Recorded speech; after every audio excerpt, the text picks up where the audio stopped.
আসসালামু আলাইকুম সবাইকে। রোজার জন্য বেশ অনেক দিন কোনো ডেলি ব্লগ শেয়ার করা হয়নি, তাই আজকে ভাবলাম একটা ডেলি ব্লগ করি আপনাদের জন্য।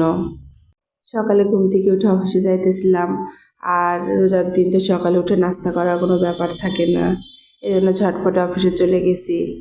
এটা ছিল শুক্রবারের একটা ভিডিও। সকাল থেকে বেশ অনেক কাজকর্ম করে তারপর একটু বসেছিলাম। বিকেলের দিকে আম্মু কল দিয়ে বললো যে বাসায় চলে যেতে, এই জন্য অফিস ছুটি হওয়ার আগে বাসায় গেলাম। আজকে আমাদের একটা গরু জবাই করা হয়েছিল, অনেকজন মিলে ভাগে ছিল, এখানে অনেক গোশ পাইছিল, সেগুলো ভাগ করার জন্য আম্মু আমাকে কল দিছিল। কিন্তু বাসায় গিয়ে দেখি অলমোস্ট আম্মু সবগুলো গোছানো কমপ্লিট, তাই আমি একটু রান্নাবান্নার কাজে হেল্প করলাম। তারপর এখন ইফতার গোছানোর পালা। আর ছোট থেকে এই কাজটা আমি করি, বাসাতে ইফতার গোছানোর কাজটা। তারপরে সবাই মিলে ইফতার শেষ করে আজকে রাত্রে একটু খিচুড়ি আর গরুর গোশত খেয়েছিলাম। রোজার দিনে প্রতিদিন একরকম খাবার খেতে ভালো লাগে না। আজকের ভিডিওটা এই পর্যন্তই। আল্লাহ হাফেজ।